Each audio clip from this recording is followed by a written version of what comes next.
ছাত্রছাত্রীরা আমরা states of ম্যাটারের যে পোর্শনটায় ছিলাম সেটা হচ্ছে ভ্যান ডার ওয়ালস সমীকরণের আমরা কিন্তু একটা অঙ্ক করছিলাম লাস্ট এপিসোডে, এবং সেই অঙ্কটা একটা অপূর্ণ অবস্থায় ছিল। আমি সেই অঙ্কটাকে সম্পূর্ণ করার চেষ্টা করছি। দেখো, একটা ভ্যান ডার ওয়ালস ইকুয়েশনটা কী ছিল মনে আছে তো?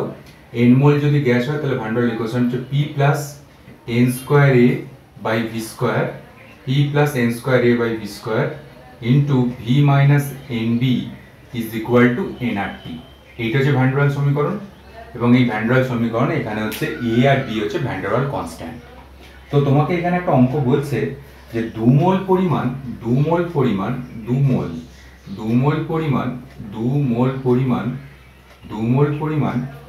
একটি ভ্যান ডার ওয়াল গ্যাসের একটি ভ্যান ডার ওয়ালস পরিমাণ একটি ভ্যান ডার ওয়ালস গ্যাসের VW লিখছি, ভ্যান ডার ওয়ালস গ্যাসের 27 ডিগ্রি সেলসিয়াস উষ্ণতায় 27 ডিগ্রি সেলসিয়াস উষ্ণতায় আয়তন 20 লিটার হলে গ্যাসটির চাপ কত, গ্যাসটির চাপ কত? তো দেখো, ভ্যান ডার ওয়ালস গ্যাস বলে দিয়েছে মানে ভ্যান ডার ওয়ালস সমীকরণ হবে। গ্যাসটির চাপ কত এখানে বলে দিয়েছে, এর মান দিয়ে দিয়েছে 6.5 ATM litre square mole inverse, এটা বলে দিয়েছে, এটা বলে দেওয়া থাকবে তোমাদের। আর বি এর মান বলেছে 0.056 লিটার মোল ইনভার্স, এই মানটা বলে দেওয়া আছে। এইবার তোমাকে বার করতে হবে গ্যাসটির চাপ কত। দেখো একদম পরিষ্কার, এখানে এই সমীকরণটা থেকে আমরা প্রেসারের মানটা বার করব। প্রেসার ইজ ইকুয়াল টু আমি এই সমীকরণ থেকে একবার লিখছি, দেখো nRT by V minus nRT divided by, এটা গুণ আকারে আছে, এদিকে ভাগ আকারে হয়ে যাবে, nRT by V minus nb, আর এটা প্লাস আছে, এটা মাইনাস হয়ে যাবে, minus n square a by V square. এটা প্রেসারের মানটা বেরিয়ে যাবে। তাহলে এবার এর প্রত্যেকটার মান বসিয়ে দাও। এন সমান কত? এন সমান হচ্ছে 2। আচ্ছা, এখানে আর সমান কত? আর সমান কি করবে? আর সমান হচ্ছে আমাদের সর্বজনীন গ্যাস বিভাগের মান কত? 0.082 এটা অ্যাটমসফিয়ার। টি সমান কত? টি সমান হচ্ছে এখানে কত বলেছে দেখো, 27 ডিগ্রি সেলসিয়াস, কেলভিন স্কেলে হলে 300 কেলভিন, 273 প্লাস 27 300 কেলভিন। আর কি বলেছে, এই দিকটা হয়ে গেল ভি, ভলিউম। এই ভলিউমটা কত? ভলিউমটা হচ্ছে 20 লিটার, ভলিউম হচ্ছে 20 লিটার, ভি সমান 20 লিটার। আর কি এখানে এনটা বলে দিয়েছে, বি সমান এখানে বলে দিয়েছে দেখো এইটা। তাহলে এই দিকের মানটা প্রত্যেকটা মানই পেয়ে গেলে, আর এই দিকেরও প্রত্যেকটা এর মান, এন এর মানও আছে 2, এর মান হচ্ছে 6.5, আর ভি এর মানটাও বলে দেওয়া আছে 20 লিটার। তাহলে প্রেসারের মানটা তুমি জাস্ট ক্যালকুলেটরে এটা বসাবে প্রত্যেকটা মানগুলো, আর ক্যালকুলেটরে করে নেবে, এবং করে এখানে মান যেটা আসবে সেটা দেখবে, মানটা যেটা আসছে সেই মানটা আসবে 2.412 অ্যাটমসফিয়ার। তো এই জাতীয় ছোট ছোট কিন্তু অঙ্ক থাকবে, ঘাবড়াবার কিছু নেই। সবকটা ভ্যান ডার ওয়ালস সমীকরণের সবকটা জিনিসই তোমাকে দেয়া থাকবে, একটা জিনিস দেয়া থাকবে না, সেই মানটাকে বসিয়ে দিয়ে তুমি সেই মানটাকে অন্য যেটা দেয়া থাকবে না তার মানটাকে বার করতে পারবে। এই হচ্ছে ভ্যান ডার ওয়ালস সমীকরণের অঙ্ক। এইবার দেখো, আমরা কিন্তু গ্যাসের আমরা এখানে স্টেটস অফ ম্যাটার করছি। স্টেটস অফ ম্যাটারের মধ্যে আমরা কিন্তু এই গ্যাস পোর্শনটাকে আমরা শেষ করে দিলাম। এরপর আমাদের আরেকটা পোর্শন পড়তে হবে, এটা হচ্ছে তরল। তো লিকুইড পোর্শন, লিকুইড একটা তো অবস্থা আমরা জানি, তো লিকুইড পোর্শনটা আমরা পড়াশোনা করব। তবে লিকুইড পোর্শনটার বেশিরভাগ জিনিসটাই কিন্তু তোমরা ফিজিক্সে খুব ভালো করে পড়বে, লিকুইড স্টেট। তো আমাদের এখানে যেটুকু আলোচনা আছে সেটুকু আমরা আলোচনা করি। তা আমাদের যেটা আলোচনা আছে লিকুইড স্টেট আমাদের এখানে অল্প করে আলোচনা আছে, কিন্তু ফিজিক্সে তোমরা কিন্তু ডিটেলসে পড়বে লিকুইড স্টেট। দেখো, লিকুইড স্টেট বলতে কি? লিকুইড স্টেট হচ্ছে এমন একটা অবস্থা, কঠিন এবং তরলের মধ্যবর্তী অবস্থা হচ্ছে লিকুইড। এবং কঠিনের মধ্যে যদি আমি ইন্টারমলিকুলার ফোর্স অফ অ্যাট্রাকশনের নিরিখে ধরি, ইন্টারমলিকুলার ফোর্স অফ অ্যাট্রাকশন নিরিখে ধরি, তাহলে কার সব থেকে বেশি? সলিডের সব থেকে বেশি। প্রথম লেকচারে বলেছিলাম। তারপরে কি? তারপরে হচ্ছে লিকুইড, তারপরে কি? তারপরে হচ্ছে গ্যাস। তাহলে এখানে আমরা লিকুইড স্টেট নিয়ে আলোচনা করছি। লিকুইড স্টেটের ইন্টারমলিকুলার ফোর্স অফ অ্যাট্রাকশন সলিডের থেকে কম কিন্তু গ্যাসের থেকে বেশি, এই কথাটা একটু খেয়াল রাখতে হবে। তাহলে আমাদের লিকুইড স্টেটের প্রথম যে তুমি বৈশিষ্ট্য লিখবে সেই বৈশিষ্ট্যটা কি লিখবে, যে লিকুইড স্টেটের ইন্টারমলিকুলার ফোর্স অফ অ্যাট্রাকশন অর্থাৎ অণুগুলোর মধ্যে আকর্ষণ বল সলিডের থেকে কম কিন্তু গ্যাসের থেকে বেশি, এটা মনে করতে হবে। এবার দেখো আমরা যে ধর্মগুলো করব, যে লিকুইড স্টেটের যে প্রপার্টি, ধর্মগুলো আমরা এটাই প্রপার্টি করছি, ধর্মগুলো করছি, ধর্ম প্রপার্টি লিকুইড স্টেটের। তো প্রথম এটা হলো। দ্বিতীয় যেটা করো সেটা হচ্ছে তরলের আকার, shape of a liquid, shape of a liquid, shape of a liquid, তরলের আকার, shape of a liquid, shape, তরলের নির্দিষ্ট আকার আছে না নেই? তরলের নির্দিষ্ট আকার নেই। তরলের নির্দিষ্ট আকার নেই কেন? তরলের নির্দিষ্ট কোনো আকার নেই, তার কারণটা হচ্ছে দেখো কঠিন পদার্থের নির্দিষ্ট আকার আছে, কিন্তু লিকুইড স্টেটের মধ্যে কি হয়, লিকুইড স্টেটের মধ্যে অণুগুলোর ইন্টারমলিকুলার ফোর্স অফ অ্যাট্রাকশন তো সলিডের মতো অত বেশি নয়। ইন্টারমলিকুলার ফোর্স অফ অ্যাট্রাকশন যদি অত বেশি না হয় তাহলে কিন্তু সেই অণুগুলো কিন্তু মুভ করার অর্থাৎ এদিক ওদিক কিন্তু যাওয়ার সম্ভাবনা কিন্তু বেশি। আর এদিক ওদিক মুভ করার যদি সম্ভাবনা বেশি হয় তাহলে কোনো একটা নির্দিষ্ট জায়গায় সে আবদ্ধ থাকতে পারবে না, আর আবদ্ধ থাকতে না পারলে তার কোনো শেপও থাকবে না, অর্থাৎ লিকুইডের কোনো কিন্তু শেপ নেই, নো শেপ কিন্তু নেই, লিকুইডের কোনো শেপ বা আকৃতি নেই। যখন যে আকার নেই, শেপ বা আকার কিন্তু নেই, যখন যে পাত্রে ধারণ করবে তখন সেই পাত্রে, যখন যে পাত্রে রাখা হবে তখন সেই পাত্রের আকার সে ধারণ করে। কারণ এক্ষেত্রে সলিডেরই, আমরা যদি সলিড, লিকুইড এবং গ্যাস নিই, সলিডেরই কিন্তু নির্দিষ্ট শেপ আছে, কারণ এদের ইন্টারমলিকুলার ফোর্স অফ অ্যাট্রাকশন খুব বেশি। আর লিকুইড এবং গ্যাসের কোনো কিন্তু ইন্টারমলিকুলার ফোর্স অফ অ্যাট্রাকশন ততটা বেশি না হওয়ার জন্য এর কিন্তু তেমন কোনো শেপ নেই বলেই ধরতে হবে। আচ্ছা, এবার দেখো 3 নম্বর যেটা করবো সেটা কি, সেটা হচ্ছে volume of a liquid, volume of a liquid. ভলিউমটা কি? তো ভলিউমটা দেখো এদের কিন্তু গ্যাসের থেকে এদের তো ইন্টারমলিকুলার ফোর্স অফ অ্যাট্রাকশনটা বেশি। ইন্টারমলিকুলার যদি ফোর্স অফ অ্যাট্রাকশন যদি বেশি হয় তাহলে এদের কিন্তু একটা ফিক্সড কিন্তু ভলিউম আছে, এদের কিন্তু একটা নির্দিষ্ট ভলিউম আছে। তো যেমন গ্যাসীয় পদার্থের ক্ষেত্রে কোনো নির্দিষ্ট ভলিউম নেই, এরা চারিদিকে একটা ঘরের যদি মধ্যে রাখা হয় তা গ্যাসীয় পদার্থ চারিদিকে ছড়িয়ে পড়ে। কারণ কি, গ্যাসের ক্ষেত্রে তো ইন্টারমলিকুলার ফোর্স অফ অ্যাট্রাকশনটা খুব কম, সেই জন্য এটা চারিদিকে ছড়িয়ে পড়ে। কিন্তু লিকুইডের ক্ষেত্রে তো ইন্টারমলিকুলার ফোর্স অফ অ্যাট্রাকশনটা গ্যাসের থেকে বেশি, আর গ্যাসের থেকে বেশি বলে এদের কিন্তু ভলিউম একটা ফিক্সড আছে, মানে ভলিউমটা কিন্তু এদের কিন্তু থাকবে, সুতরাং এদের কিন্তু ফিক্সড ভলিউম থাকবে। এবং তুমি যদি একটা ফ্রুটি নাও, একটা ফ্রুটি বা তোমার কোল্ড ড্রিঙ্কস নাও, কোল্ড ড্রিঙ্কসটা পাত্রের মধ্যে থাকলেও যত থাকবে 1 লিটার থাকবে, তুমি যদি গ্লাসের মধ্যে ফেলে দাও বা তুমি যদি কোনো পাত্রের মধ্যে, তুমি যদি অন্য কোনো মাটিতে ফেলে দাও তাহলে 1 লিটারই থাকবে। অর্থাৎ এদের কিন্তু ভলিউম আছে, কারণ ভলিউম আছে মানে কি, এদের ইন্টারমলিকুলার ফোর্স অফ অ্যাট্রাকশনটা গ্যাসের তুলনায় বেশি। আমি গ্যাসের রেসপেক্টে আলোচনা করলাম, আর এইটার শেপটাকে তো আমি সলিডের রেসপেক্টে আলোচনা করলাম, বুঝতে পারলে? এবার 4th নম্বর যেটা করবো সেটা হচ্ছে ডেনসিটি। তো দেখো, তো ডেনসিটি, তো তোমাকে যদি একটা লিকুইড দেয় আর একটা সলিড দেয়, লিকুইড আর গ্যাস দেয়, তাহলে কার ডেনসিটি বেশি হবে? অবভিয়াসলি লিকুইডের ডেনসিটি বেশি হবে। Liquid density is greater than gas density, ঘনত্ব কিন্তু বেশি হবে। কারণ কি, কারণ আমরা জানি D is equal to M by V.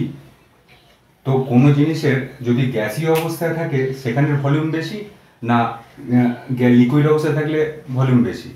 অবশ্যই গ্যাসীয় অবস্থায় থাকলে ভলিউম বেশি, গ্যাসীয় অবস্থায় থাকলে ভলিউমটা বেশি হয়। তো গ্যাসীয় অবস্থায় থাকলে যদি ভলিউম বেশি হয় তাহলে কি হয়, গ্যাসীয় অবস্থায় থাকলে ভলিউম যদি বেশি হয় তাহলে দেখো এক্ষেত্রে হরে ভলিউমের মানটা বাড়ছে, হরে যদি ভলিউমের মানটা বাড়ে তাহলে কিন্তু ডি এর মানটা কমবে, ডি কিন্তু কম হবে, ঠিক কম, এটা গ্যাসের ক্ষেত্রে। আর তুমি যদি সেই গ্যাসটাকে তুমি যদি লিকুইডে পরিণত করো তাহলে তো ভলিউমটা তার কম হয়ে যাবে, কারণ তুমি তো প্রেসার দিয়ে তুমি লিকুইডে পরিণত করছো, তাহলে ভলিউমটা কম হয়ে যাচ্ছে। আর ভলিউম যদি এখানে কম হয়ে যায় তাহলে কিন্তু ডেনসিটি বেড়ে যাবে। অর্থাৎ লিকুইডের ডেনসিটি ওই পদার্থেরই গ্যাসীয় অবস্থায় যখন সেই পদার্থটা থাকবে সেই পদার্থের ডেনসিটির তুলনায় বেশি হবে। লিকুইডের ঘনত্ব তোমার গ্যাসীয় পদার্থের ঘনত্বের তুলনায় বেশি হবে, এটা তুমি ভালো করে করবে। আচ্ছা, এরপরে যেটা করবো সেটা কি, সেটা হচ্ছে তরলের সংকোচনশীলতা, কম্প্রেসিবিলিটি। দেখো কম্প্রেসিবিলিটি, তরলের সংকোচনশীলতা, কম্প্রেসিবিলিটি। তো তরলের সংকোচনশীলতা, তরলকে তুমি কিন্তু খুব বেশি সংকুচিত করতে পারবে না। গ্যাসের ক্ষেত্রে তুমি কিন্তু প্রেশার লাগালে সংকুচিত হয়ে গেল। কারণ কি হয়, গ্যাসের ক্ষেত্রে তোমার তো মলিকুলগুলো ইন্টারমলিকুলার ফোর্স অফ অ্যাট্রাকশন যেহেতু খুব কম, গ্যাসের ক্ষেত্রে মলিকুলগুলো খুব চারিদিকে ছড়িয়ে আছে। এবার তুমি সেটাকে তুমি প্রেশার দিলে এবং সেই যে স্পেসটা, সেই স্পেসটাকে কমিয়ে দিয়ে, মানে যে গ্যাসের মলিকুলগুলো যেদিকে ছড়িয়েছিল সেই সেই স্পেসটাকে তুমি কমিয়ে দিয়ে তুমি সংকোচনটা ঘটাতে পারলে, কম্প্রেস ঘটাতে পারলে। কিন্তু তরল পদার্থের ক্ষেত্রে তো একটা ফিক্সড ভলিউম আছে। তরল পদার্থ তো একদম যে পাত্রের যে ভলিউম, সেই পাত্রের ভলিউম তো গ্রহণ করে না। অর্থাৎ এদের মধ্যে যে ফাঁকা জায়গাটা নিয়ে এদের মধ্যে দুটো মলিকুলের মধ্যে দূরত্বটা তো কম, দুটো মলিকুলের মধ্যে দূরত্ব যদি কম হয়, তাহলে ওই যে ভলিউমটার মধ্যে ফাঁকা জায়গার পরিমাণটা কম হবে। আর ফাঁকা জায়গার পরিমাণটা যদি কম হয়, তাহলে তুমি যদি এটাকে যদি কম্প্রেস করার চেষ্টা করো, মানে সংকোচন করার চেষ্টা করো, তাহলে কি সেরকমভাবে সংকুচিত হবে না। এবার যদি তোমার গ্যাসের ক্ষেত্রে প্রচুর পরিমাণে ফাঁকা জায়গা আছে, সেই ফাঁকা জায়গাতে তুমি এবার প্রেশার যোগ করলে অণুগুলোকে তুমি আস্তে আস্তে করে কম্প্রেস করতে পারবে। কিন্তু লিকুইডের ক্ষেত্রে তো খুব বেশি ফাঁকা জায়গা নেই, কারণ তাদের মধ্যে তার ফোর্স অফ অ্যাট্রাকশন তো বর্তমান, তাহলে তুমি তাকে খুব বেশি কিন্তু কম্প্রেস করতে পারবে না। অর্থাৎ এখানে কম্প্রেসিবিলিটি কিন্তু এদের নগণ্য, কম্প্রেসিবিলিটি একদম খুব লো, ভেরি লো বলেই ধরতে হবে compressibility with respect to gas. আচ্ছা, এবার দেখো যেটা করবো, তরলের ব্যাপন ঘটে, লিকুইড ডিফিউশন। তরলের মধ্যেও ব্যাপন ঘটে। তরলের মধ্যেও গ্যাস আর তরল উভয় প্রক্রিয়াতেই কিন্তু ব্যাপন প্রক্রিয়াটা ঘটে। অর্থাৎ এখানে কিন্তু একটা কথা জেনে রাখতে হবে, তো গ্যাসের ব্যাপন প্রক্রিয়াটা খুব তাড়াতাড়ি হয়, এবং তরলের ব্যাপন প্রক্রিয়াটা কিন্তু অত তাড়াতাড়ি হয় না। আর দেখো আর একটা কেন তরলের ব্যাপন প্রক্রিয়াটা তাড়াতাড়ি হয় না, তো তরলের যে ব্যাপন প্রক্রিয়াটা হয়, তরলের ব্যাপন প্রক্রিয়ার মধ্যে তরলের যে অণুগুলো, সেই অণুগুলো তো খুব কাছাকাছি থাকে। তাহলে একটা অণু অন্য কোনো গ্যাসের অণুর মধ্যে যখন অন্য কোনো গ্যাসের যে ইন্টারমলিকুলার যে স্পেস আছে, ইন্টারমলিকুলার স্পেসের মধ্যে যখন প্রবেশ করতে যাবে, তখন যেহেতু তরলের অণুগুলো খুব কাছাকাছি আছে, তাহলে ওই তরলের অণুগুলোকে অন্য অণুর সঙ্গে বেশি পরিমাণে সংঘর্ষে লিপ্ত হতে হবে। বেশি পরিমাণে সংঘর্ষে লিপ্ত হলে তার কিন্তু ব্যাপনের যে রেটটা, সেই রেটটা কিন্তু স্লো ডাউন হয়ে যাবে। কিন্তু গ্যাসের ক্ষেত্রে কি হয়, গ্যাসের ক্ষেত্রে মলিকুলগুলো তো খুব দূরে আছে, দূরে ছড়িয়ে আছে। তাহলে দূরে ছড়িয়ে থাকে, তাহলে গ্যাসের সেই মলিকুলটা অন্য কোনো গ্যাসের ইন্টারমলিকুলার যে স্পেস আছে, সেখানে যদি প্রবেশ করতে চায়, তাহলে সেখানে কিন্তু সংঘর্ষটা কম হবে। আর সংঘর্ষটা কম হয় বলে ব্যাপনের রেটটা কিন্তু সেক্ষেত্রে বেশি হবে। সুতরাং ডিফিউশন এর হবে, কিন্তু যে রেটটা, সেই রেটটা, ডিফিউশনের যে ব্যাপনের রেটটা, এটা কিন্তু গ্যাসের রেটের তুলনায় কম হবে। এইটুকুই। তাহলে এই 6 নম্বর যেটা করবে এই ধর্মটা। এবার দেখো 7 নম্বর যেটা করবো, সেটা হচ্ছে কি, 7 নম্বর হচ্ছে, এটা আমাদের মুছে দিলাম। 7 নম্বর যেটা করবো সেটা হচ্ছে তরলের বাষ্পায়ন, ভেপোরাইজেশন, ইভ্যাপোরেশন। তরলের বাষ্পায়ন 7 নম্বর যেটা করবো সেটা হচ্ছে তরলের বাষ্পায়ন, ইভ্যাপোরাইজেশন, তরলের বাষ্পায়ন, অর্থাৎ ইভ্যাপোরেশন অফ এ লিকুইড। তো বাষ্পায়ন কাকে বলে? বাষ্পায়ন তোমরা পড়েছো যে তরলের উপরিতল থেকে যে কোনো উষ্ণতায়, ধরো এখানে একটা তরল আছে, তো যে কোনো উষ্ণতায় তরলের মলিকুলগুলো এরকম আছে, তরলের মলিকুলগুলো কাছাকাছি আছে, কিন্তু একদম জুড়ে নেই। তো এই মলিকুলগুলো এখানে আছে, এরকম আছে তরলের মলিকুলগুলো।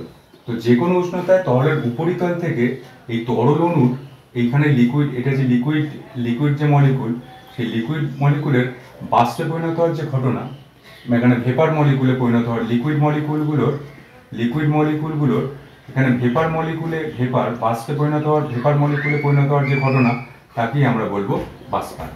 যে কোনো উষ্ণতাতে কিন্তু ঘটতে পারে, যে কোনো উষ্ণতাতে তরলের উপরিতল থেকে বাষ্পায়ন হওয়ার যে ঘটনা, তাকে আমরা বলবো বাষ্পায়ন।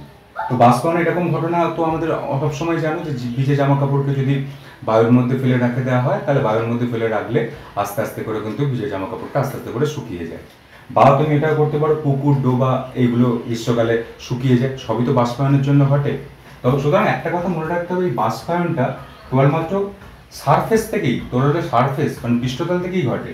সুতরাং ইটস এ সারফেস ফেনোমেনা, অর্থাৎ এটা কিন্তু সারফেসের মধ্যে দিয়েই কিন্তু এই ঘটনাটা ঘটে, সারফেস ফেনোমেনা। এটা সারফেসের, এটা পৃষ্ঠতলীয় ঘটনা, এবং এটা কিন্তু যে কোনো উষ্ণতাতেই ঘটতে পারে। তবে হ্যাঁ, কতগুলো লিকুইড আছে যাদের কিন্তু বাষ্পায়নের যে হারটা, সেই বাষ্পায়নের হারটা কিন্তু অস্বাভাবিকভাবে বেশি, এবং বাষ্পায়নের হারটা যদি বেশি হয় সাধারণ উষ্ণতাতে, তাহলে তাকে আমরা সেই সব তরলকে বলবো উদ্বায়ী তরল, অর্থাৎ সেই তরলগুলো খুব সহজেই উবে যায়, তাদের বাষ্পায়নের হারটা খুব বেশি, রেট অফ ইভাপোরেশন তাদের খুব বেশি সাধারণ তাপমাত্রাতে, এবং সেই তরলটা খুব তাড়াতাড়ি উবে যেতে পারে, এবং উবে যায় বলে বাষ্পায়নের হারটা খুব বেশি। এরকম তরলের উদাহরণ কি জানো তুমি? এরকম তরলের উদাহরণ হবে ইথার। ইথারের বাষ্পায়নের হারটা কিন্তু খুব বেশি হবে। ক্লোরোফর্ম, কার্বন টেট্রাক্লোরাইড, এরা কিন্তু উদ্বায়ী, সাধারণ তাপমাত্রাতে এদের বাষ্পায়নের হারটা খুব বেশি, খুব তাড়াতাড়ি কিন্তু উবে চলে যায়। ইথার, ক্লোরোফর্ম, কার্বন টেট্রাক্লোরাইড, এদেরকে বলবো উদ্বায়ী তরল। আর আবার এমন এমন অনেক পদার্থ আছে যাদের বাষ্পায়নের হারটা খুব কম। জলটা হচ্ছে ইন্টারমিডিয়েট, জলটা মধ্যবর্তী বাষ্পায়ন তাদের মধ্যে ঘটে, কিন্তু এমন কিছু কিছু তরল আছে যাদের বাষ্পায়নের হারটা খুব কম, অর্থাৎ তাদেরকে তুমি রেখে দিলেও সাধারণ তাপমাত্রাতে তাদের কিন্তু বাষ্পীভবনের সম্ভাবনাটা খুব কম হয়ে যায়। সেরকম বাষ্পীভবনের সম্ভাবনা শুধু কম হয়ে যায়, সেরকম কটা উদাহরণ কি হবে? এবং তাদেরকে আমরা বলবো অনুদ্বায়ী তরল। এবং অনুদ্বায়ী তরলের মধ্যে আমাদের উদাহরণ হবে গ্লিসারল, পারদ, এগুলো হচ্ছে অনুদ্বায়ী তরল। এদের কিন্তু বাষ্পায়নের রেট অফ যে ইভাপোরেশন, তাদের বাষ্পায়নের হারটা কিন্তু খুব কম হয়, এবং এদেরকে অনুদ্বায়ী বা নন ভোলাটাইল আমরা বলতে পারি, নন ভোলাটাইল লিকুইড আমরা বলতে পারি। আর হচ্ছে আমাদের যেটা ইথার বা তোমার ক্লোরোফর্ম, এদেরকে আমরা বলবো উদ্বায়ী বা ভোলাটাইল লিকুইড। ঠিক আছে, এবার দেখো বাষ্পায়নের কারণটা কি, যে ইভাপোরেশনের কারণটা কি? ইভাপোরেশন কারণ হচ্ছে, দেখো এই লিকুইড স্টেটের মধ্যে, এটা তো লিকুইড স্টেটের যে ওপরের যে কণাগুলো আছে ওপরের স্তরে, সেই ওপরের কণাগুলো কিন্তু আমাদের বায়ুমণ্ডলের সঙ্গে উন্মুক্ত অবস্থায় আছে। এটা বায়ুমণ্ডলের সঙ্গে এখানে উন্মুক্ত অবস্থায় কিন্তু আছে, বায়ুমণ্ডলের সঙ্গে উন্মুক্ত অবস্থায় আছে এবং বায়ুমণ্ডলের সংস্পর্শে আছে। তুমি যদি এই দিকেও প্রয়োগ করো, মানে এই দিকেই, এই কন্টেনারের বাইরটা তো বায়ুমণ্ডলটা আছে এবং এই উপরটাও বায়ুমণ্ডল আছে, তো এই বায়ুমণ্ডলের সঙ্গে কন্টেনারের সঙ্গে সংস্পর্শে আছে।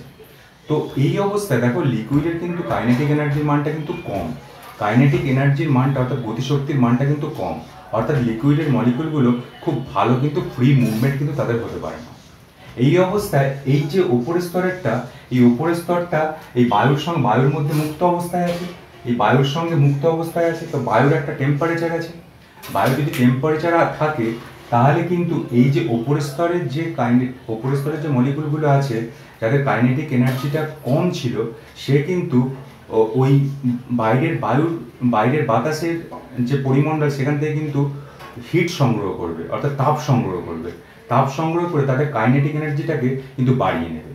আর কাইনেটিক এনার্জিটাকে যদি বাড়িয়ে নেয়, তাদের মধ্যে দূরত্বটা, গতিশক্তি, কাইনেটিক এনার্জিটাকে, উষ্ণতা বৃদ্ধি পেলে তো হিট সংগ্রহ করবে, মানে কি উষ্ণতা বৃদ্ধি পাবে, আর উষ্ণতা বৃদ্ধি পেলে কাইনেটিক এনার্জি বা গতিশক্তির মানটাও বৃদ্ধি পাবে। তাহলে এই যে মলিকুলগুলো আছে, সেই মলিকুলগুলোর গতিশক্তির মানটা কিন্তু বৃদ্ধি পাবে। আর গতিশক্তির মানটা যেহেতু বৃদ্ধি পাবে, আর এদের মধ্যে কিন্তু ফোর্স অফ অ্যাট্রাকশনটা কিন্তু দুর্বল হয়ে যাবে। ফোর্স অফ অ্যাট্রাকশন দুর্বল হয়ে যাবে বলে এরা কিন্তু আস্তে আস্তে, যেহেতু কাছাকাছি ছিল আর কাছাকাছি থাকবে না, এরা কিন্তু আস্তে আস্তে করে দূরে দূরে চলে যাবে, অর্থাৎ এরা কিন্তু বাষ্পে পরিণত হয়ে যাবে। এইভাবেই কিন্তু এই প্রথম স্তরটা এখানে বাষ্পায়িত হয়ে গেল, প্রথম স্তরটা ইভাপোরেশন ঘটে গেল। তারপর দ্বিতীয় স্তরটা আছে, দ্বিতীয় স্তরটার মধ্যে বাষ্পায়নটা ঘটবে, দ্বিতীয় স্তরটা এখানে, এটা উপরের তল হয়ে গেল। তারপর আস্তে আস্তে করে তৃতীয় তলটা, চতুর্থ তলটা, এরকমভাবে বাষ্পায়নটা ঘটে যাবে এবং আস্তে আস্তে করে ওই তোমার জামা কাপড় বা এই জাতীয় জিনিস কিন্তু আস্তে আস্তে করে শুকিয়ে যাবে। তো এইটাই হচ্ছে বাষ্পায়নের কারণ। বাষ্পায়নের কারণের মধ্যে বাষ্পায়নের উপরের তলে যে কণাগুলো থাকে তাদের মানে তরলের যে কণাগুলো, তো কাইনেটিক এনার্জির মানটা কম। এবার যে উপরের তলে যেটা থাকবে, সেটা বায়ুর থেকে একটা তাপ সংগ্রহ করবে। তাপ সংগ্রহ করে মানে কি উষ্ণতা বৃদ্ধি, আর উষ্ণতা বৃদ্ধি পেলে ওই অণুগুলোর কাইনেটিক এনার্জির মানটা বৃদ্ধি পাবে, গতিশক্তির মানটা বৃদ্ধি পাবে। আর গতিশক্তির মানটা বৃদ্ধি পেলে ওই মলিকুলগুলো নিজেদের মধ্যে ইন্টারমলিকুলার ফোর্স অফ অ্যাট্রাকশনটা কমবে। ইন্টারমলিকুলার ফোর্স অফ অ্যাট্রাকশন কমলে ওরা কিন্তু পরস্পর কিন্তু দূরে সরে যাবে, অর্থাৎ কিন্তু বাষ্পে পরিণত হয়ে যাবে। এবং এই জন্যই এটাই হচ্ছে বাষ্পায়নের কারণ। তবে হ্যাঁ, এটা মনে রাখতে হবে যে তাপ সংগ্রহ করার পরে যেসব সবগুলো অণুই কিন্তু সবগুলো অণুই কিন্তু মানে একটা নির্দিষ্ট মানকে অতিক্রম করতে হবে, একটা নির্দিষ্ট শক্তির মানকে অতিক্রম করলে তবেই সেই অণুগুলো কিন্তু বাষ্পায়িত হতে পারবে। এবং সেই নির্দিষ্ট মানকে যদি অতিক্রম করতে না পারে তাহলে কিন্তু ওই হিট সংগ্রহ করে কাইনেটিক এনার্জির মানটা যখন তুমি বাইরে থেকে তুমি হিট সংগ্রহ করছে মানে তাপ সংগ্রহ করছে তখন তো তাদের গতিশক্তির মানটা বাড়ছে। সেই গতিশক্তির মানটা একটা নির্দিষ্ট মানকে অতিক্রম করতে হবে। সেই নির্দিষ্ট মানকে অতিক্রম যেসব মলিকুলগুলোর গতিশক্তি সেই নির্দিষ্ট মানকে অতিক্রম করতে পারবে তারাই কিন্তু ইভাপোরেট হবে, মানে তাদেরই কিন্তু ইভাপোরেশন হবে, বাদবাকি মলিকুলগুলো কিন্তু ইভাপোরেশন হবে না। এবং এক্ষেত্রে উপরের স্তরের যে মলিকুলগুলো থাকে তাদের মধ্যে ইভাপোরেশন ঘটার সম্ভাবনাটাই বেশি হবে, ইভাপোরেশন তাদের মধ্যেই ঘটবে। কারণ উপরের স্তরটা ডাইরেক্ট তোমার বায়ুপৃষ্ঠের সংস্পর্শে আছে, পরিবেশের সংস্পর্শে আছে, এবং পরিবেশ সংস্পর্শে আসলে সেক্ষেত্রে বায়ু থেকে তাপটা সংগ্রহ করতে পারবে।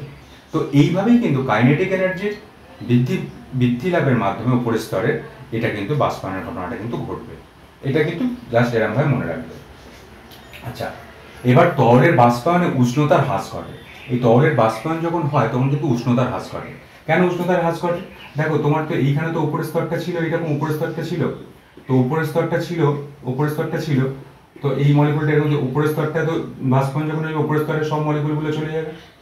উপরের স্তরে যদি সব মলিকুলগুলো চলে যায় তাহলে এই গ্যাসের যে অ্যাভারেজ যে কাইনেটিক এনার্জি অর্থাৎ গড় যে গতিশক্তি সেই গড় গতিশক্তির মানটা কিন্তু কমে যাবে, কারণ মলিকুল তো নেই।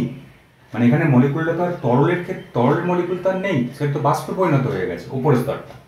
তাহলে তরলের যে মলিকুলগুলোর যে অ্যাভারেজ কাইনেটিক এনার্জি অর্থাৎ গড় যে গতিশক্তি সেই গড় গতিশক্তির মানটা কমে যাবে, আর গড় গতিশক্তি আমরা তো জানি যে গড় গতিশক্তি মানে কি, গড় গতিশক্তির সংজ্ঞা, গতিশক্তি আমরা পড়েছি, গতিশক্তি ইজ ইকুয়াল টু কি, এক মোল গ্যাসের গড় গতিশক্তি মানে 3/2 RT।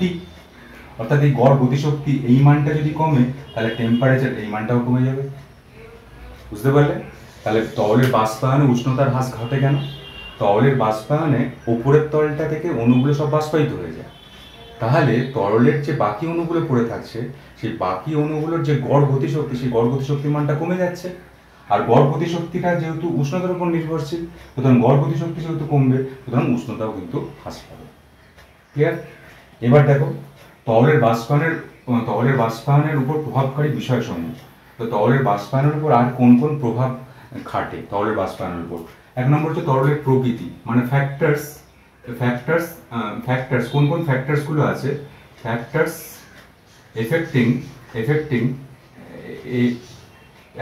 এফেক্টিং ইভ্যাপোরেশন, যে কোন কোন ফ্যাক্টরগুলো এই ইভ্যাপোরেশনকে প্রভাবিত করতে পারে। একদম সোজা দেখো, আমি যেটা বলছি সেটা হচ্ছে তরলের প্রকৃতি, নেচার অফ লিকুইড। তো নেচার অফ লিকুইড এ তরলের প্রকৃতি। দেখো আমি যে বললাম এইমাত্র, যে একটু আগে বললাম যে ইন্টারমলিকুলার যে এমন কিছু তরল পদার্থ আছে যাদের সাধারণ তাপমাত্রাতেই বাষ্পায়নের হারটা খুব বেশি, তাদেরকে আমরা বলবো উদ্বায়ী অর্থাৎ ভোলাটাইল লিকুইড। এবং তাদের ক্ষেত্রে কি হয়, যেসব পদার্থ ভোলাটাইল বা উদ্বায়ী যেসব তরল পদার্থ তাদের ক্ষেত্রে ইন্টারমলিকুলার ফোর্স অফ অ্যাট্রাকশনটা খুব কম হয়। ইন্টারমলিকুলার ফোর্স অফ অ্যাট্রাকশনটা যেহেতু কম হয় তারা খুব সহজেই কিন্তু উবে যেতে পারে। আর যাদের ক্ষেত্রে ইন্টারমলিকুলার ফোর্স অফ অ্যাট্রাকশনটা খুব বেশি তারা খুব সহজে উবে যেতে পারবে না। সুতরাং লিকুইডের উপর নির্ভর করে, লিকুইডের নেচারের উপর নির্ভর করে আমরা কিন্তু লিকুইডের নেচারের উপর নির্ভর করে আমরা কিন্তু এই ব্যাপারটাও করতে পারি। নেচার অফ লিকুইডের প্রকৃতির উপর নির্ভর করে কিন্তু আমরা বলতে পারি যে কোনো জিনিসের বাষ্পায়নের হারটা বেশি হবে না কম হবে। তো তোমার যদি এখানে ইথার দেয়, ইথাইল অ্যালকোহল আর জল, ইথার আর ইথাইল অ্যালকোহল দেয়, ETOH ইথাইল অ্যালকোহল দেয়। তো তুমি জানো ইথাইল অ্যালকোহল আছে, ইথাইল অ্যালকোহলকে আমি C2H5OH এরকম লিখছি। তুমি দেখো এই ইথার আর ইথাইল অ্যালকোহলের মধ্যে কার বাষ্পায়নের হারটা বেশি হবে? অবশ্যই ইথারের বাষ্পায়নের হারটা বেশি হবে, কারণ ইথারের মধ্যে ইন্টারমলিকুলার হাইড্রোজেন বন্ডিং নেই। মানে এদের মধ্যে ফোর্স অফ অ্যাট্রাকশনটা খুব কম। এবং তুমি এটা পড়েছো কেমিক্যাল বন্ডিং চ্যাপ্টারে, ইন্টারমলিকুলার ফোর্স অফ অ্যাট্রাকশন ইথারের খুব কম, এদের মধ্যে হাইড্রোজেন বন্ডিং নেই। ইন্টারমলিকুলার ফোর্স অফ অ্যাট্রাকশন যেহেতু কম সেহেতু এদের কিন্তু ইভ্যাপোরেশন হওয়ার সম্ভাবনা অর্থাৎ বাষ্পায়ন হওয়ার সম্ভাবনা কিন্তু বাষ্পায়িত হওয়ার সম্ভাবনা বেশি এবং এটা উদ্বায়ী। আর এদের মধ্যে ইন্টারমলিকুলার ফোর্স অফ অ্যাট্রাকশন আছে, আর ইন্টারমলিকুলার ফোর্স অফ অ্যাট্রাকশন যেহেতু এদের মধ্যে আছে, মানে এটা হাইড্রোজেন বন্ডিং এদের মধ্যে আছে, তাহলে হাইড্রোজেন বন্ডিং যেহেতু এদের মধ্যে intermolecular force of attraction hydrogen bonding যেহেতু এদের মধ্যে আছে, তাহলে এক্ষেত্রে কিন্তু এদের কিন্তু যে ইভ্যাপোরেশন বা বাষ্পায়ন হওয়ার সম্ভাবনাটা এদের ক্ষেত্রে কিন্তু কম হবে। বুঝতে পারলে? তাহলে নেচার অফ লিকুইড, এইমাত্র নেচার অফ লিকুইড কি বললাম? নেচার অফ লিকুইড হচ্ছে যাদের মধ্যে ইন্টারমলিকুলার ফোর্স অফ অ্যাট্রাকশনটা বেশি তাদের কিন্তু বাষ্পায়নের হারটা কম, আর যাদের ইন্টারমলিকুলার ফোর্স অফ অ্যাট্রাকশনটা কম তাদের বাষ্পায়নের হারটা বেশি হবে। আচ্ছা, উষ্ণতা, নেচার অফ লিকুইড, এটা 1 নম্বর ফ্যাক্টরস অফ নিউট্রিশন। দ্বিতীয় নম্বর হচ্ছে টেম্পারেচার। টেম্পারেচার, তো দেখো টেম্পারেচার যত তুমি বাড়াবে, টেম্পারেচার যত বাড়াবে তত কিন্তু কাইনেটিক এনার্জি, লিকুইডের অণুগুলো যে কাইনেটিক এনার্জি বাড়বে। একটা কথা জেনে রাখো যে টেম্পারেচার কাইনেটিক এনার্জি একে অপরের সঙ্গে সমানুপাতিক সম্পর্কে আছে। টেম্পারেচার বাড়লে গতিশক্তি বাড়বে, তাহলে টেম্পারেচার যদি বাড়ে তাহলে কাইনেটিক এনার্জি বাড়বে, আর কাইনেটিক এনার্জি বাড়লে তরলের অণুগুলোর বাষ্পীয়দশায় রূপান্তর হওয়ার সম্ভাবনাটাও বাড়বে, অর্থাৎ ইভ্যাপোরেশন বাড়বে। টেম্পারেচার যদি বাড়ে কাইনেটিক এনার্জির মানটা বাড়বে, কাইনেটিক এনার্জি যদি বাড়ে ইভ্যাপোরেশন বাষ্পায়নের হারটাও বাড়বে। একদম ক্লিয়ার? তাহলে টেম্পারেচার যত তুমি বৃদ্ধি পাবে তাহলে কিন্তু তত বেশি সংখ্যক অণু বেশি গতিশক্তির অধিকারী হবে, এবং বেশি গতিশক্তির অধিকারী হয় মানে লিকুইড দশা থেকে বাষ্পীয় দশায় রূপান্তর কিন্তু তাদের ঘটে যাবে। পড়বে এটা। তরলের পৃষ্ঠতলের ক্ষেত্রফল। আচ্ছা, তৃতীয় নম্বর হচ্ছে surface area of liquid. Surface area of liquid, তরলের পৃষ্ঠতলের ক্ষেত্রফল, সারফেস এরিয়া অফ লিকুইড। তো লিকুইডের সারফেস এরিয়া যত বড় হবে, আমি এইমাত্র বললাম যে বাষ্পায়ন হচ্ছে একটা পৃষ্ঠতলীয় ঘটনা, তাহলে সারফেস এরিয়াটা তার যত বেশি হবে, পৃষ্ঠতলের ক্ষেত্রফলটা যত বেশি হবে তত কিন্তু বেশি সংখ্যক অণু বাষ্পায়িত হতে পারবে, আর বেশি সংখ্যক অণু যদি বাষ্পায়িত হতে পারে তাহলে সেক্ষেত্রে বাষ্পায়নের হারটা কিন্তু বেশি হবে। অর্থাৎ surface area of liquid proportional to evaporation. Surface area যত বাড়বে, surface area of liquid proportional to evaporation, surface area যত বাড়বে তত কিন্তু ইভ্যাপোরেশন বাষ্পায়নের হারটা তত বেশি হবে। এবং এটাই তো সম্ভব। তুমি যদি গ্লাসের মধ্যে একটা তুমি চা নাও কাপের মধ্যে, আর সেই চাটাকে যদি ঠান্ডা করতে চাও তাহলে কিসে ঢালবে? প্লেটে ঢালবে। কেন এটা করো? কারণ এখানে চায়ের যে পৃষ্ঠতলের ক্ষেত্রফলটা কোথায় কম? কাপের ক্ষেত্রে কম। আর তুমি যদি একটা কোনো প্লেটের ক্ষেত্রে পৃষ্ঠতলের ক্ষেত্রফলটা বেশি হবে, প্লেটটা হচ্ছে চওড়া, পৃষ্ঠতলের ক্ষেত্রফলটা বেশি হবে, পৃষ্ঠতলের ক্ষেত্রফল যদি বেশি হয় তাহলে সেখানে ইভ্যাপোরেশনটা বেশি হবে, বাষ্পায়নটা বেশি হবে, আর বাষ্পায়ন বেশি হলে এই জিনিসটা খুব তাড়াতাড়ি ঠান্ডা হয়ে যাবে। সুতরাং সেই কারণে সারফেস এরিয়া অফ লিকুইড এটা আমরা বাস্তব ক্ষেত্রে প্রয়োগ করি। এবং চতুর্থ নম্বর যে ফ্যাক্টরটা আছে, তরলের উপরতল দিয়ে বায়ু চলাচল, তরলের পৃষ্ঠতলের উপর দিয়ে বায়ু চলাচল, অর্থাৎ এয়ার ফ্লো অন সারফেস। তো এটা তো জানো যে তরলের পৃষ্ঠতলের উপর দিয়ে যখন বায়ু চলাচল করা হয়, তো আমি এখন ঘামছি, তো আমার এখানে যদি ফ্যান চালিয়ে দেয় তাহলে আমার ঘামটা কমে যাবে। কেন কমে যাবে?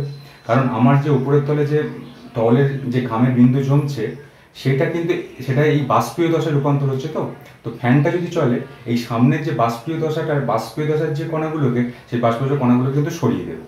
তাহলে আমার এইখানটা থেকে এই যে ঘামটা কিন্তু বাষ্পায়িত হওয়ার সম্ভাবনাটাও বেশি হয়ে যাবে। সুতরাং এয়ার ফ্লো অন সারফেসের উপর যদি কোনো বাতাস পাঠাও, বা পৃষ্ঠতলের উপর দিয়ে যদি বাতাস করো, সেই জিনিসটা খুব তাড়াতাড়ি ঠান্ডা হবে, কারণ উপরতল থেকে যে বাষ্পীয় দশার কণাগুলোকে ওই বাতাসগুলো সরিয়ে দেবে। তাহলে লিকুইড দশার কণাগুলো ওই বাষ্পায়িত হওয়ার সম্ভাবনাটা আরও বেশি হবে, কারণ উপরের দিকে তো কোনো বাষ্পীয় দশার কণাটা নেই। বাষ্পীয় দশার কণা যদি না থাকে তাহলে লিকুইডের কণাগুলো খুব সহজেই কিন্তু বাষ্পীয় দশায় রূপান্তরিত হতে পারবে। সুতরাং এয়ার ফ্লো অন সারফেসের উপর দিয়ে তুমি যত এয়ার ফ্লো করবে, যত বাতাস প্রবাহিত করবে, তত কিন্তু খুব সহজেই বাষ্পায়নের হারটা বেশি হয়ে যাবে। তাহলে এই 4টে ফ্যাক্টরের উপর ইভ্যাপোরেশন নির্ভর করে, এবং তরলের যে বাষ্পায়ন এটা কিন্তু তরলের একটা গুরুত্বপূর্ণ ঘটনা হিসাবে ট্রিট হবে। আচ্ছা, এরপর আমরা করব তরলের বাষ্পচাপ। 8 নম্বর যে ধর্মটা করব সেটা হচ্ছে তরলের বাষ্পচাপ। দেখো, এই তরলের বাষ্পচাপ অর্থাৎ ভেপার প্রেসার অফ লিকুইড। 8 নম্বর যে ধর্মটা করব সেটা হচ্ছে তরলের বাষ্পচাপ, vapour pressure of liquid. Vapour pressure of liquid, তরলের বাষ্পচাপ। ভেপার প্রেশার, তরলের বাষ্পচাপ। দেখো এই তরলের বাষ্পচাপটা এই টার্মগুলো আমরা কিন্তু ক্লাস 12 একটা দ্রবণ বলে চ্যাপ্টার আছে, সেই দ্রবণে কিন্তু এইটা আবার আমরা ডিটেলসে পড়বো। এখানে যেটা আছে তরলের ভেপার প্রেশার বলতে কি বোঝায়, দেখো একদম অল্প কথায় বলি। তো একটা এই কন্টেনারের মধ্যে, কন্টেনারের একটা বদ্ধ পাত্রের মধ্যে তুমি এখানে একটা লিকুইড রেখে দিয়েছো, এবং লিকুইডের ওপরের তলটা তুমি কিন্তু ওপরের তলটা এখানে ঘিরে দিয়েছো, উপরের তলটা তুমি ঘিরে দিয়েছো।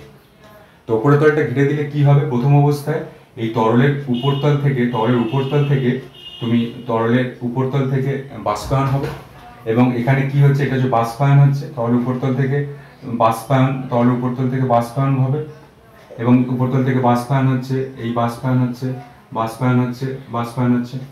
এবার বাষ্পায়ন হওয়ার ফলে এই তরল যেহেতু বাষ্পে পরিণত হচ্ছে, বাষ্পের কণাগুলো আর তো বেরোতে পারছে না, কারণ এখানে তুমি তো এই কন্টেনারটাকে তুমি ঢেকে দিয়েছো।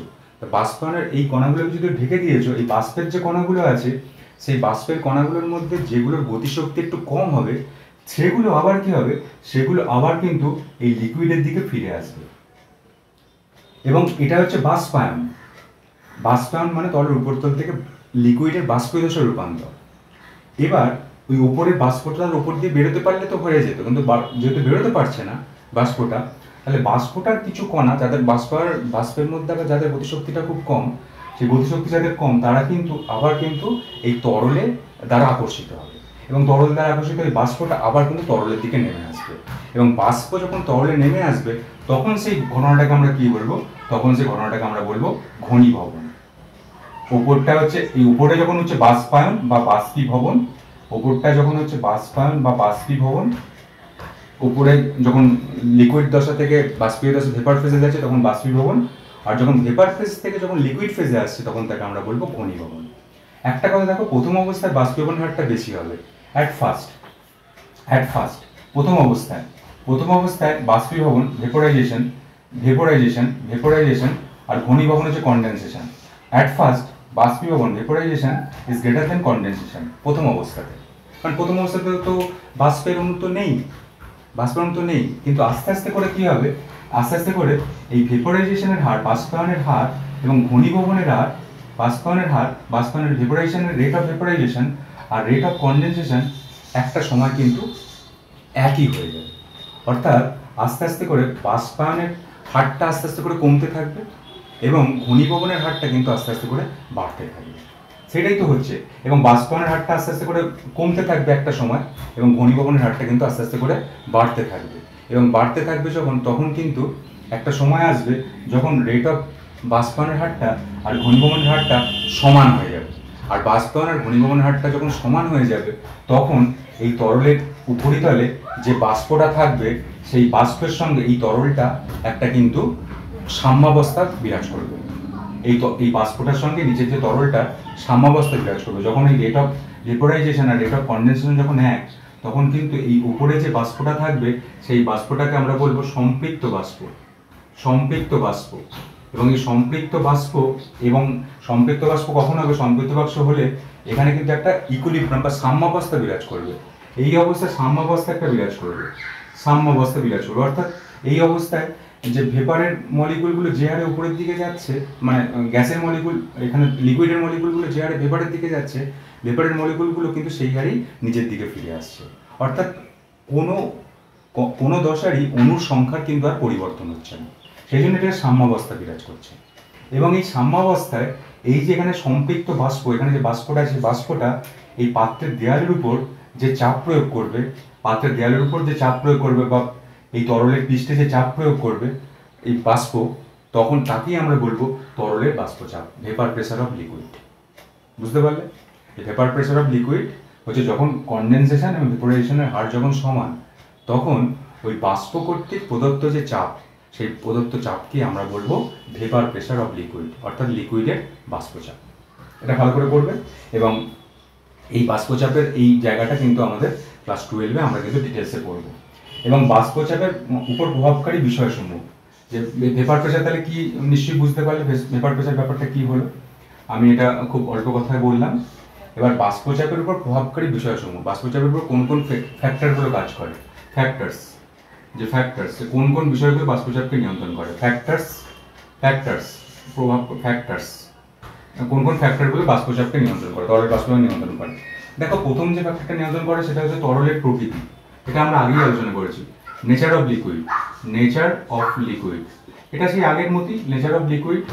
তো যেসব তরলের ইন্টারমলিকুলার ফোর্স অফ অ্যাট্রাকশনটা বেশি, তাদের ক্ষেত্রে বাষ্পচাপের মানটা খুব কম হবে, কারণ তাদের তো বাষ্পায়ন ঘটার সম্ভাবনাটাই তাদের কম। কারণ ইন্টারমলিকুলার ফোর্স অফ অ্যাট্রাকশন যাদের মধ্যে বেশি, তারা তো লিকুইড অবস্থাতেই বেশি থাকতে চায়, তারা তো বাষ্প অবস্থায় যেতে চায় না।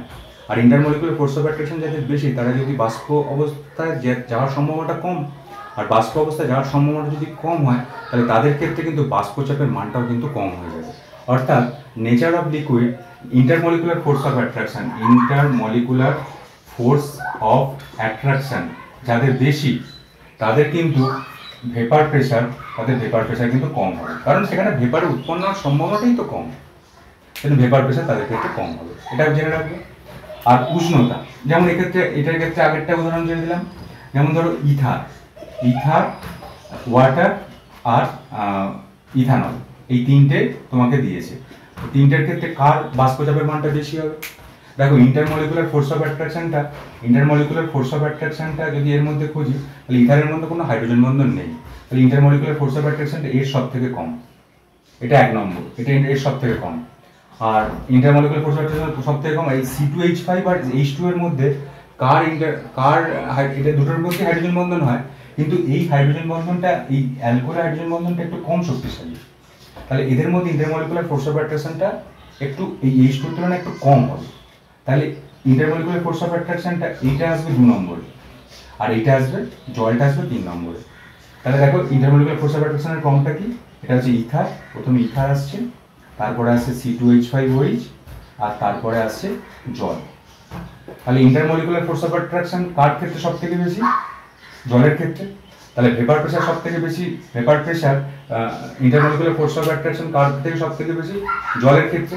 তাহলে ভেপার প্রেশার সব থেকে কম কার হবে? জলের ক্ষেত্রে, কিন্তু জলের ক্ষেত্রে বাষ্পচাপের মানটা সব থেকে কম হবে। কারণ দেখো এখানে ইথারের মধ্যে কোনো হাইড্রোজেন বন্ডিং নেই, জল এবং ইথানলের মধ্যে হাইড্রোজেন বন্ডিং আছে, কিন্তু ইথানলের যে হাইড্রোজেন বন্ডিংটা জলের হাইড্রোজেন বন্ডিং এর থেকে কম শক্তিশালী। সেই জন্য ইন্টারমলিকুলার ফোর্স অফ অ্যাট্রাকশনটা ইথানলের কিন্তু কম, ইথানল C2H5OH এর কম, জলের কিন্তু বেশি। আর সেই জন্যে ইন্টারমলিকুলার ফোর্স অফ অ্যাট্রাকশনের কম হচ্ছে এইটা, ইন্টারমলিকুলার ফোর্স অফ অ্যাট্রাকশন সব থেকে বেশি হচ্ছে জলের যদি সব থেকে বেশি হয়, তাহলে ভেপার প্রেশার জলের সব থেকে কম হবে। আর ইন্টারমলিকুলার ফোর্স অফ অ্যাট্রাকশন সব থেকে কম হচ্ছে ইথারের, ইন্টারমলিকুলার ফোর্স অফ অ্যাট্রাকশন ইথারের যদি সব থেকে কম ইন্টারমলিকুলার ফোর্স অফ অ্যাট্রাকশন, তাহলে ভেপার প্রেশার সব থেকে বেশি কার হবে? ভেপার প্রেশার সব থেকে বেশি হবে ইথারের। এটা 1 নম্বর নেচার অফ লিকুইড।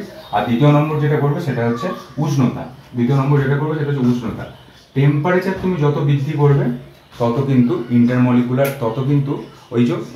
কিন্তু গ্যাসের তরলের অণুগুলোর কাইনেটিক এনার্জির মানটা বৃদ্ধি পাবে, আর কাইনেটিক এনার্জির মানটা বৃদ্ধি পেলে ভেপোরাইজেশন ঘটার সম্ভাবনাটাও বেশি হবে, বাষ্পায়ন ঘটার সম্ভাবনাটা বেশি হবে।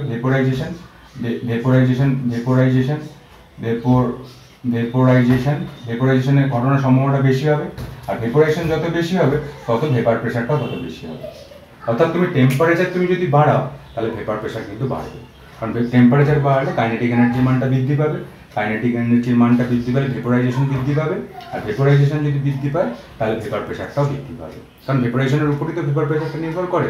ভেপোরাইজেশন যত বেশি হবে তত কিন্তু বাষ্পের পরিমাণটা উৎপন্নের বেশি হবে, আর বাষ্প উৎপন্ন যদি বেশি হয় তাহলে তরলের যে বাষ্পচাপ সেটা কিন্তু বেশি হবে। এই কথাটা তোমাদের মনে রাখতে হবে। আরেকটা দেখো, লাস্ট এই টপিকটা আলোচনা করে আমি শেষ করে দেবো। এটা হচ্ছে তরলের স্ফুটন, অর্থাৎ বয়েলিং অফ এ লিকুইড। আমরা 9 নম্বরটা যেটা করবো এটা হচ্ছে বয়েলিং অফ এ লিকুইড। তরলের স্ফুটন। তো তরলের স্ফুটন বলতে কি বোঝায়?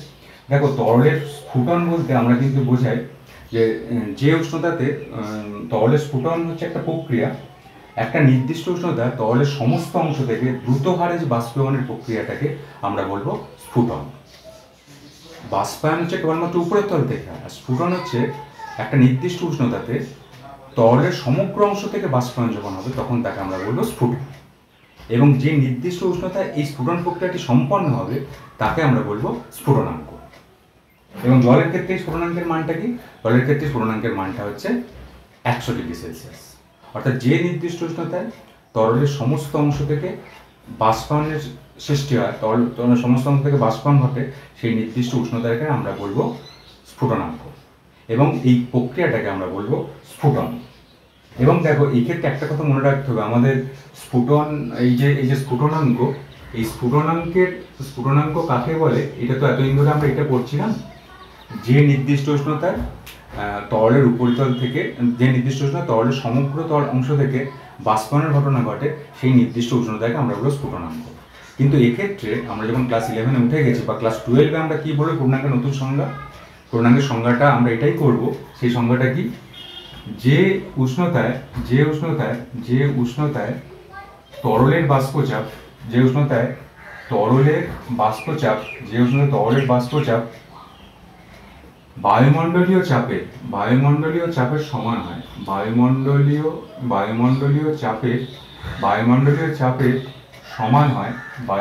চাপের সমান হয়, তাকে স্ফুটনাঙ্ক বলে। দেখো এইটা হচ্ছে নতুন সংজ্ঞা, যে উষ্ণতায় তরলের বাষ্পচাপ বায়ুমণ্ডলীয় চাপের সমান হয়। বায়ুমণ্ডলীয় চাপ মানে কি? 1 অ্যাটমসফিয়ার। তো এখানে দেখো একটা আমি গ্রাফের মাধ্যমে রিপ্রেজেন্ট করতে পারি যে বাষ্পচাপ এখানে হচ্ছে বাষ্পচাপ, ভেপার প্রেসার, আর টেম্পারেচার আমি যদি গ্রাফ আঁকি, ধরো এখানে আমাদের বায়ুমণ্ডলীয় চাপ মানে কি 1 অ্যাটমসফিয়ার, আমি 1 অ্যাটমসফিয়ার বাষ্প, এখানে এই যে দাগটা আমি দিলাম, এই দাগটা হচ্ছে 1 অ্যাটমসফিয়ার।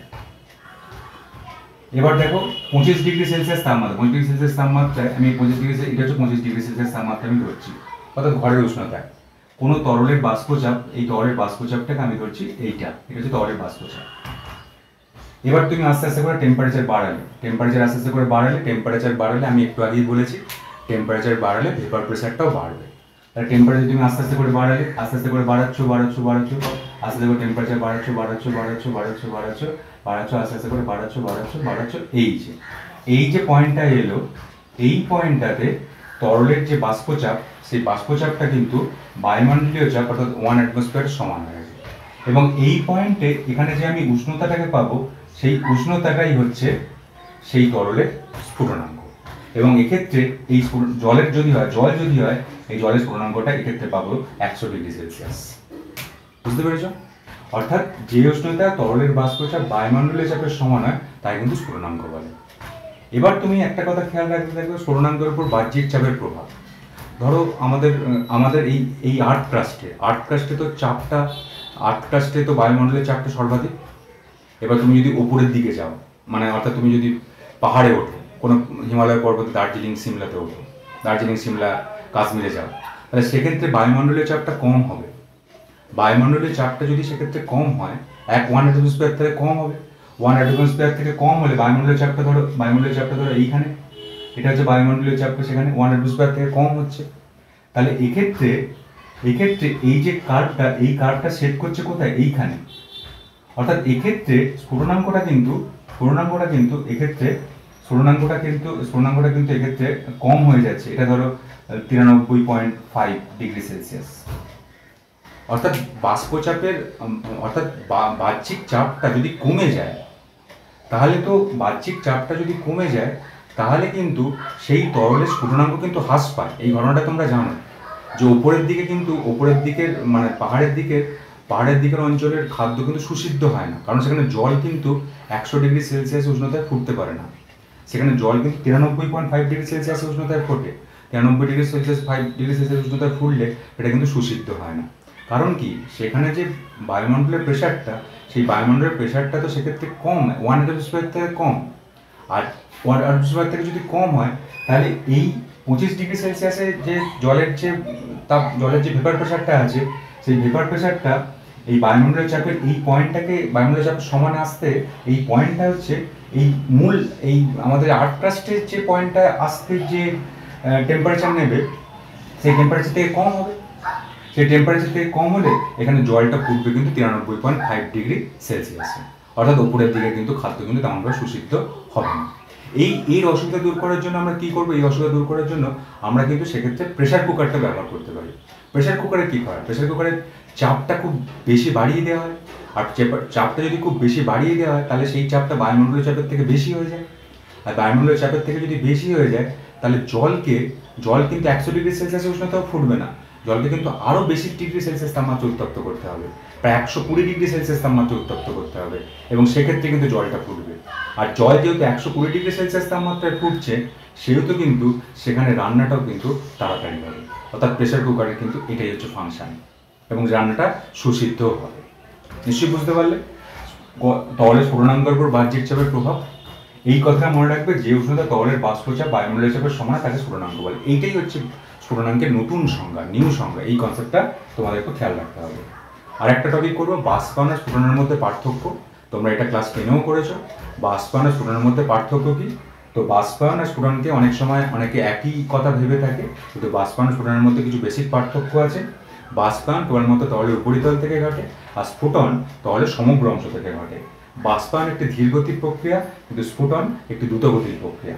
বাষ্পায়ন যে কোনো চাপে যে কোনো উষ্ণতায় ঘটতে পারে, কিন্তু স্ফুটন নির্দিষ্ট পারিপার্শ্বিক চাপে একটি নির্দিষ্ট উষ্ণতা তরলে স্ফুটন হয়। স্ফুটনাঙ্ক সবসময় নির্দিষ্ট থাকবে। আর বাষ্পায়নের সময় তরলের উষ্ণতা কমে, আমি দেখিয়ে দিয়েছি বাষ্পায়নের সময় তরলের উষ্ণতা কমে, কিন্তু স্ফুটনের সময় তরলের উষ্ণতা স্ফুটনাঙ্কে স্থির থাকে। তো এই হচ্ছে বাষ্পায়ন আর স্ফুটনের মধ্যে পার্থক্য। দেখো, আমরা ইতিমধ্যে কিন্তু 9টা পয়েন্ট আমরা করে ফেলেছি তরলের ধর্মের মধ্যে। আর 2টো পয়েন্ট আমরা করব, সেই 2টো পয়েন্ট হচ্ছে তরলের সারফেস টেনশন আর করবো ভিসকোসিটি। এই 2টো পয়েন্টের মধ্য দিয়ে, এই 2টো পয়েন্ট আর একটা এপিসোডে দিয়েই আমাদের কিন্তু এই চ্যাপ্টারটাও আমরা কিন্তু শেষ করে ফেলবো। আমরা এর পরের এপিসোডে যেটা করবো সেটা হচ্ছে তরলের সারফেস টেনশন, লিকুইডের সারফেস টেনশন আর লিকুইডের ভিসকোসিটি বা সান্দ্রতা। এই 2টো টপিক আলোচনা করব, এবং এই টপিক আলোচনার মধ্যে দিয়ে আমাদের এই চ্যাপ্টারটাও শেষ হয়ে যাবে।